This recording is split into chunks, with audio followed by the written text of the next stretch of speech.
সালামু আলাইকুম ভিউয়ার্স, রিয়া স্যানিটারির পক্ষ থেকে জানাচ্ছি স্বাগতম। আজকে আমরা আপনাদেরকে একটি গরম ঠান্ডার বাথরুম ওয়ারিং দেখাবো পিভিসি পাইপের। তো সেটা কিভাবে আমরা করছি সেটা আপনাদেরকে দেখাই। এখানে আমরা দুইটি পয়েন্ট রাখছি, একটি হচ্ছে যে আপনার ওয়াল শাওয়ার, একটি হচ্ছে যে সিলিং শাওয়ার। তো এটা যদি অফ করে দেন তাহলে এটা চালু থাকবে, এটা চালু থাকলে এটা অফ করে দিতে পারবেন। এই যে দেখতেছেন চাবি কিন্তু এক জায়গায়। তো এখানে দুইটি কমেট বসানো হবে। এই যে দেখতেছেন আমরা কলম কিন্তু আমরা কাটি নাই, কলম না কেটে আমরা ফ্লোর দিয়ে এভাবে পুশ শাওয়ারের লাইনটা দিয়ে দিছি। এটা আমরা হাই কমেটের লাইন রাখছি। আর এটা হচ্ছে যে বাংলা নর্মাল কমেট, এটা গোসলখানার পানি।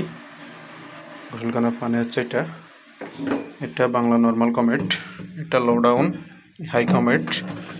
আর এটা বাংলা কমেটের লো ডাউনের, এটা বাংলা কমেটের বদনার যে পয়েন্ট আছে ওটা।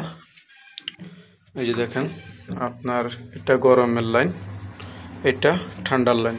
তো অবশ্যই সব সময় কিন্তু ডান পাশে আপনার গরম হবে, বাম পাশে ঠান্ডা হবে। এই যে দেখতে পাচ্ছেন এখানে নীল চিহ্ন আর লাল চিহ্ন আছে। তো আপনারা এটা দিয়েও বুঝতে পারবেন, যে দেখতে পাচ্ছেন এটা দিয়ে আসলে বুঝতে পারবেন। তো আমি এখানে একটি অফসাইড দিয়ে আপনার গরম লাইনটা, এই যে দেখতে পাচ্ছেন এটা ফলসার থেকে নামছে, আমি এটাকে একটি অফসাইড দিয়ে ঠিক এভাবে নিয়ে গেছি। তো এটা নিচে এখানে একটি বেসিং হবে খুবই স্বল্প জায়গার ভিতরে, যে দেখতে পাচ্ছেন।